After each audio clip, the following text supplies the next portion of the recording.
시청자 여러분 안녕하십니까? 5월 11일 목요일 JCN 모닝뉴스입니다. 울산의료원 건립은 윤석열 대통령이 대선 후보 시절 지역 공약이기도 했죠. 하지만 기재부의 타당성 재조사를 통과하지 못해 좌절되면서 지역 내에서 후폭풍이 거셉니다. 시민사회단체들과 더불어민주당은 타당성 재조사에 따른 취소 결정을 철회할 것을 기재부에 촉구했고 다른 대안을 찾지 말고 원안대로 추진할 것을 울산시에 요구하고 나섰습니다. 김용환 기자의 보도입니다. 울산의료원 건립이 기재부의 타당성 재조사를 통과하지 못하고 또 좌절된 것과 관련해 지역 내에서 거센 반발이 일고 있습니다. 울산 지역 시민사회단체 등으로 구성된 울산건강연대는 코로나19 사태에서 겪었던 여러 문제들의 재발 방지를 위해 공공병원은 반드시 필요하다고 주장했습니다. 울산에서는 800명이 넘는 환자가 다른 지역에 치료를 받으러 가야 했었고요. 많은 돈을 민간병원에 주면서 어쩔 수 없이 환자를 치료해야 되는 그런 상황이 발생했습니다. 더불어민주당 울산시당은 울산의료원이 지난 대선에서 윤석열 대통령의 지역 공약이었다며 즉각 이행할 것을 촉구했습니다. 울산의료원은 윤석열 정부의 공약사항이었습니다. 1년도 채 되지 않아서 헌신짝처럼 버려버렸습니다. 윤석열 정부는 지금이라도 울산 시민의 건강권을 위해서 반드시 공약을 지켜주시길 바랍니다. 울산시는 울산의료원은 기존 500병상에서 350병상 규모로 축소하고 현재 300병상으로 추진 중인 산재전문 공공병원은 500병상으로 확대하는 방안을 추진하겠다는 입장입니다. 하지만 의료원의 병상 축소는 제 기능을 상실하게 되고 산재병원의 확대는 현실성이 없다는 지적도 있습니다. 500병상으로 결정된 것은 전문가들의 의견과 시민들의 의견을 모은 것이고요. 산재병원은 노동부 소속이고 나머지 200병상은 복지부 소속인데 이것은 다른 소속이기 때문에 실제로 불가능한 설계이고 실제 코로나19 사태에서 전국의 산재병원들이 일반 진료나 중환자 치료, 감염병에 제대로 된 역할을 못했다는 평가도 나오고 있습니다. 시민사회단체들은 울산시가 원래 계획대로 울산의료원이 추진될 수 있도록 정부를 설득하라고 촉구하고 있습니다. 지난 2021년 북구 창평동으로 부지 선정까지 마치고 2027년 준공을 목표로 추진돼 오다 정부 예타에서 좌절된 울산의료원. 울산이 전국에서 유일하게 공공의료원이 없는 광역시이자 공공의료 인프라가 열악한 도시라는 오명을 계속 떠안게 되는 것은 아닌지 우려의 목소리가 높습니다. JCN 뉴스 김용환입니다. 수주 세계 1위를 탈환하며 재도약하고 있는 국내 조선산업 육성을 위해 정부가 대대적인 지원에 나섭니다.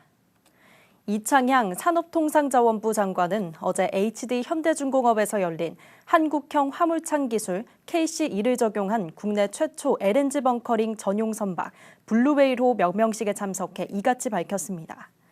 이 장관은 이어 열린 조선업계 간담회에 김주현 금융위원장과 함께 참석해 친환경 선박 기술과 미래 선박 핵심 기술 선점 등에 1,800억 원을 집중 지원하겠다며 수주 활성화를 위한 보증 등 금융 지원 확대 방안도 발표했습니다. 이와 함께 인력난을 겪고 있는 조선업계를 위해 올해 필요한 인력 14,000명 중 5,500여 명을 조만간 현장에 투입하고 국내 인력도 올 연말까지 2,000여 명 양성해 순차적으로 투입하겠다고 밝혔습니다. 울산시는 어제 지역 국회의원들과 올해 첫 예산 정책 협의회를 개최했습니다. 울산시는 국가산단 지하배관 안전관리체계 구축 예산 25억 원과 서생지구 풍수해 생활권 종합정비사업 예산 16억 원, 영남권 글로벌 숙련기술진흥원 건립 예산 191억 원 등 25개 사업의 국비 확보를 국회의원들에게 요청했습니다. 또 개발제한구역 합리적 조정과 국가첨단산업단지 후보지 지정 등 지역 현안사업 11건에 대한 국회 차원의 지원을 부탁했습니다.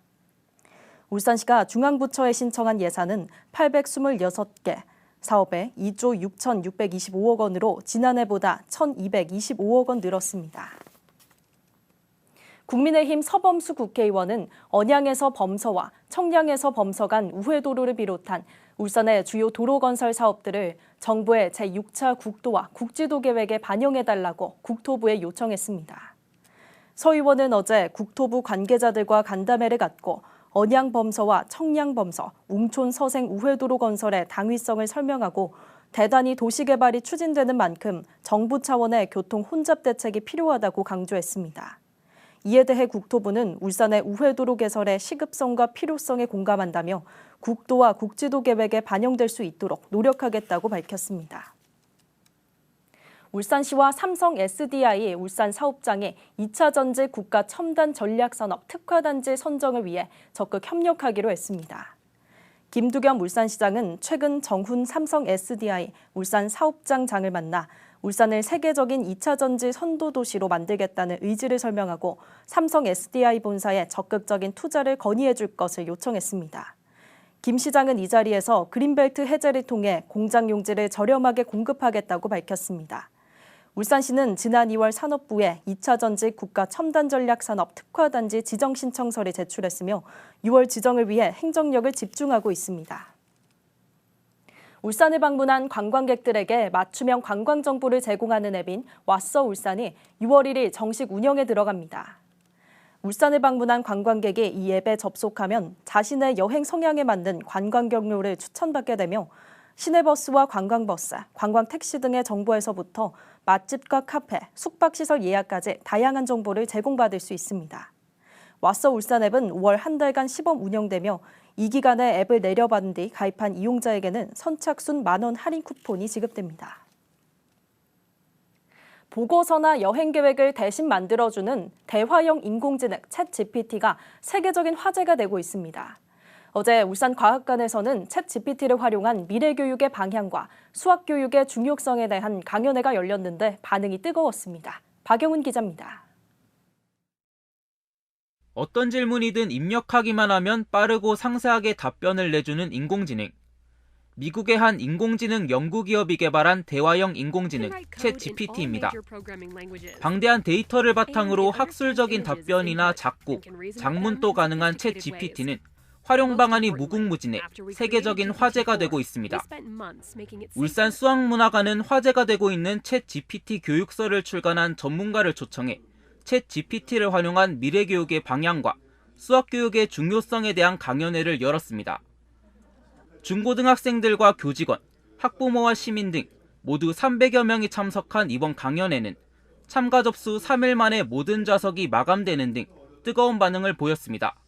제 꿈이 의사인데 그런 의료계에 AI를 접목시키면 어떨까라는 생각을 했고, 이제 가장 첫 번째가 인공지능이 무엇이고 이게 어떤 발전 양상을 띨지를 알아야 하기 때문에 저는 여기서 그것을 알려고 왔고, 전문가는 미래교육에서 인공지능을 잘 활용하기 위해선 학생들이 더 좋은 질문을 할 수 있는 역량과 디지털 문해력이 중요하다고 설명했습니다.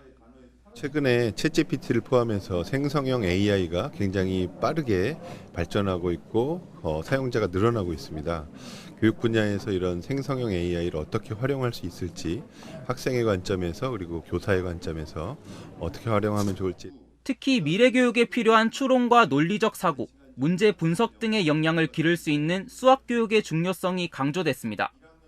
수학교육을 통해 창의적인 문제 해결 능력을 길러 일상생활에서의 활용성도 높일 수 있다는 겁니다. 울산 수학문화관은 다음 달에도 학생과 학부모를 대상으로 전문가 초청 수학 대중화 강연회를 마련할 계획입니다. JCN 뉴스 박영훈입니다. 전국 원전동맹이 원전 인근 23개 지자체에 대해서 100만 주민 서명운동 홍보를 위한 SNS 챌린지를 시작한다고 밝혔습니다. 김영길 중구청장은 1호 서명과 함께 원자력 안전교부세 신설을 촉구하는 구호를 외치고 박성민 국회의원, 김두겸 울산시장, 김재윤 부산금정구청장을 챌린지 대상으로 지목했습니다. 지목을 받은 3명은 3일 안에 동영상 또는 사진으로 본인의 사회적 소통망에 해시태그와 함께 게시하고 각자 다른 3명을 지목해 SNS 챌린지를 지속할 예정입니다. 100만 주민 서명운동은 원자력 안전교부세 신설의 필요성과 방사능 사고 예방 등을 함께 홍보하며 국민의 이해를 돕기 위해 마련됐습니다. 남구에 공공 캠핑장이 필요하다는 주장이 제기됐습니다. 박인서 남구의원은 어제 남구의회 본회의에서 5분 자유 발언을 통해 5개 구군 중 공공 민간 캠핑장이 전무한 지자체는 남구가 유일하다고 지적했습니다.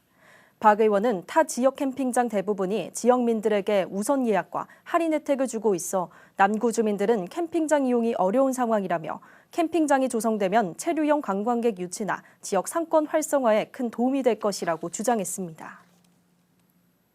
남구 삼산동의 삼산 가구 전문거리가 상인회 등록을 마치고 남구의 제2호 상점가로 지정됐습니다. 삼산 가구 전문거리는 그동안 등록 요건을 충족하고도 상인회가 없어 상점가 등록이 되지 않아 온누리 상품권 사용이 안 되는 등 시민들의 불편이 제기돼 왔습니다. 삼산 가구 전문거리는 이번 상인회 등록으로 삼산 웨딩거리 상점가에 이어 남구의 제2호 상점가로 지정됨에 따라 시장 경영 패키지 지원과 시설 현대화 등 정부 공모사업 응모 자격과 함께 온누리 상품권 사용도 가능해집니다. 국민의힘 박성민 국회의원이 소방 헬기를 확대하고 소방 오토바이를 도입해 줄 것을 소방청에 촉구했습니다.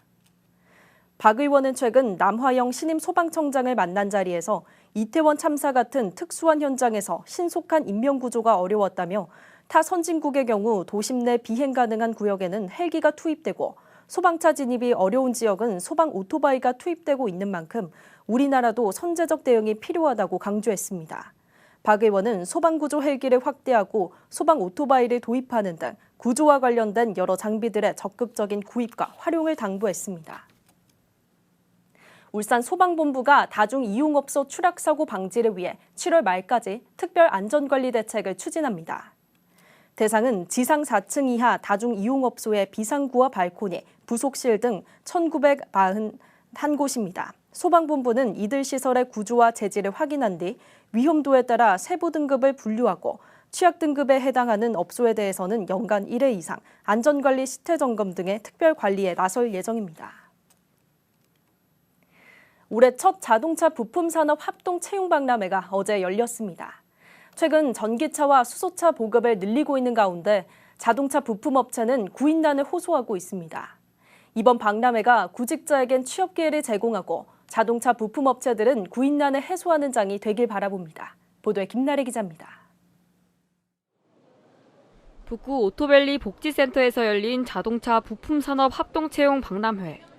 다양한 정보를 얻기 위해 평일에도 많은 사람들이 방문했습니다. 자동차 부품에 관심이 있다 보니까 15번 저기 성신산업에 면접 보러 한번 왔습니다. 그래서 좀 약간 흥미로울 것 같아요. 처음 오다 보니까. 일자리 상담과 면접 연습, 직업을 찾는 데 필요한 다양한 프로그램에도 참여할 수 있습니다. 이번 박람회엔 자동차 부품 업체 외에도 생산 분야와 영상 편집 분야 등 50곳의 기업이 참여했습니다. 최근 자동차 업계가 전기차와 수소차로 산업을 전환하고 있는데 이렇게 되면 자동차 부품업체 구인난은 더 심해질 것으로 예상되고 있습니다. 따라서 박람회를 통해 구직 활동을 도울 뿐만 아니라 자동차 부품업계들의 구인난 해소에도 도움을 주겠다는 겁니다. 기업체의 구인난을 해소하고 관내 미취업자나 자동차 부품의 실퇴직자들의 재취업을 응원하는 장을 마련하였으며 그리고 이와 더불어서 고용 안정이 유지되고 미스매칭이 해소되었으면 하는 바람입니다. 지난 2월과 3월, 4월 모두 지난해 같은 달에 비해 울산의 제조업 분야 취업자 수는 매년 2만 명가량 늘어나고 있습니다. 이에 반해 2차와 3차 협력업체들의 구인난은 회복되지 않고 있는 상황입니다. 울산 일자리재단과 울산 고용노동지청, 울산시가 공동 주최한 이번 박람회가 구직자와 기업 모두 일자리와 구인난을 해소할 수 있는 새로운 계기가 되기를 기대해 봅니다. JCN 뉴스 김나래입니다. HD 현대중공업과 현대자동차 노사가 올해 임금과 단체협약 교섭에 들어갑니다. HD 현대중공업 노사는 오는 26일 임금과 단체협약 상견례를 열고 기본급 18만 4,900원 인상 등 노조 제시안을 두고 공동교섭을 시작합니다. 현대자동차 노조도 오는 24일 임시대의원 대회에서 올해 임금교섭 제시안을 마련하고 다음 달 10일쯤 첫 상견례를 진행할 계획인 것으로 전해졌습니다. 남구청이 울산교 보행자 안전사고 예방을 위해 보행환경 개선 공사에 들어갑니다. 남구청은 울산교의 보행데크가 노후화되면서 데크 파손 등으로 인한 보행자 안전사고가 지속적으로 발생함에 따라 이번 달 중으로 울산교 보행환경 개선 공사를 시행하기로 했습니다. 총 사업비 10억 원이 투입되는 이번 공사는 오는 8월까지 기존 노후 보행로를 철거하고 보행로를 새로 재설치하는 공사입니다. 남구청은 이번 공사와 연계해 추가 예산 5억 원을 들여 울산교 디자인 개선을 위해 장생이 조형물 등도 함께 설치할 계획입니다. 지난달 울산의 아파트 경매 낙찰가율이 올해 들어 가장 높았던 것으로 나타났습니다. 법원 경매 정보업체 지지옥션에 따르면 지난달 울산의 아파트 경매 낙찰가율은 79%로 전달 대비 1.5%포인트 올랐습니다. 한편 울산에서 응찰자 수가 가장 많았던 물건은 남구 신정동의 한 주거용 오피스텔로 감정가 1억 500만 원에 20명이 몰리며 8,588만 원에 새 주인을 찾았습니다. 울산의 혈액 수급이 원활하지 못한 것으로 나타나자 울산시가 어제 시청 마당에서 생명을 이어주는 사랑의 헌혈 행사를 실시했습니다. 울산시는 혈액 부족으로 어려움을 겪는 응급 환자와 안정적인 혈액 공급을 위해 사랑의 헌혈 행사를 마련했으며 울산시청과 유관기관 임직원들이 헌혈에 동참했습니다. 대한적십자사 울산혈액원에 따르면 현재 울산 지역 혈액 보유량은 3.6일분으로 적정량인 5일분에 못 미치는 상태입니다.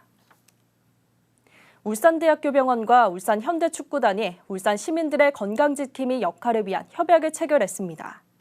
협약을 통해 병원과 구단 측은 축구단이 K리그에서 1승을 거둘 때마다 종합건강검진권 1매를 적립하고 병원 홍보대사인 이청용, 서령우, 조현우 선수의 활약에 따라서도 검진권을 적립해 리그 종료 후 지역 취약계층에 전달하기로 했습니다. 울산대학병원과 현대축구단은 이번 협약을 시작으로 다양한 사회공헌 활동에 나설 계획입니다. 자, ACN 모닝뉴스를 마칩니다. 함께해 주신 여러분 고맙습니다.